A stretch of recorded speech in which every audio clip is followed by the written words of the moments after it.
Hello, good morning. Araw po ng Monday, November 15, no? Or 16. So, hindi ko po nakita yung date. So, ito po yung ating itikan at update po sa kanila na ilang araw na po wala silang video. At ito na po yung ating mga itik na nasa more than 1 month. Nasa ano na po sila, nasa 1 month and 13 days or 12 days. So ito po yung gusto nila na bago, pero meron pa rin yung luma dito sa kabila, sa aking kabilang side. Yan po. Diyan po sila dati. So nilipat natin kasi nag-disinfect tayo. Yan o, dinisinfect ni Mrs. yung yung kanilang dinadapuan para po maiwasan yung mga bakterya na kanilang madadapuan. So ito po yung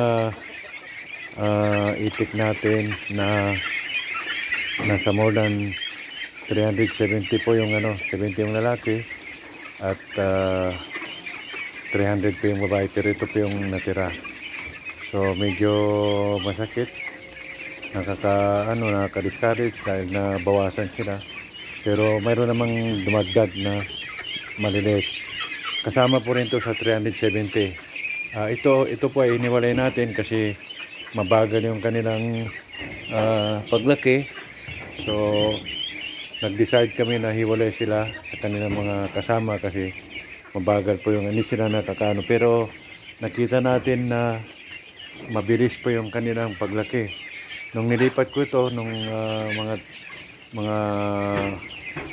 2 weeks ago, hindi po sila ganyan, lumaki po sila. So yan po yung ating first room, at ito yung second room, at ito yung third room.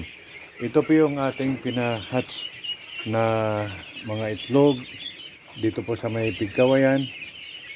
Yan po yung kanilang tirahan ngayon. Dati dito sila nakatira, siksikan sila dito, pero nakita namin na lumalaki na sila, so kailangan na nilang ilipat.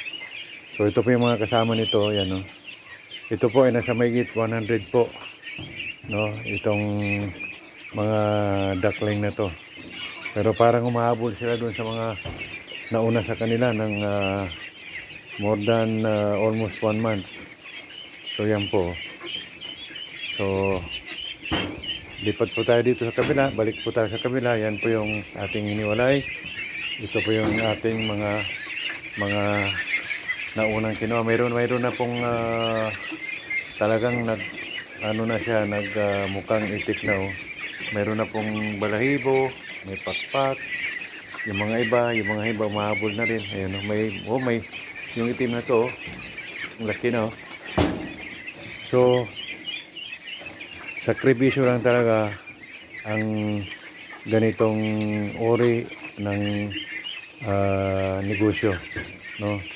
So kung hindi ka magtiyaga, wala kang sakripisyo, wala kang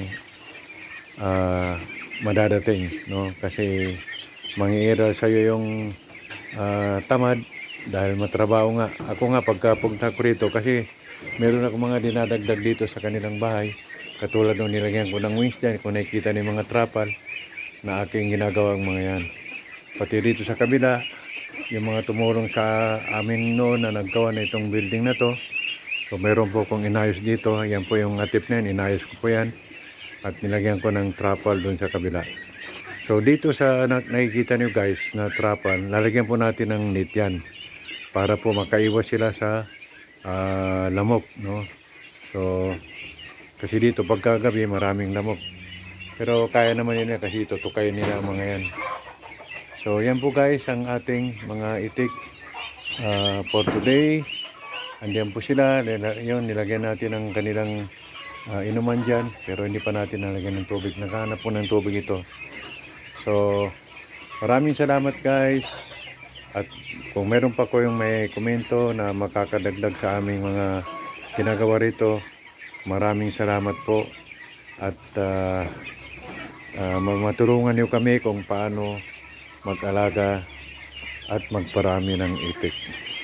So inshallah, mga 2 months or 3 months ay magbibigay na sila ng biyaya sa atin. Kumbaga, susuklayan na nila yung ginawa nating pagbuhay sa kanila. So maraming salamat guys. Mag-subscribe lang po kayo para po madagdagan yung ating subscriber at makatulong po sa amin. Maraming salamat and see you for the next video.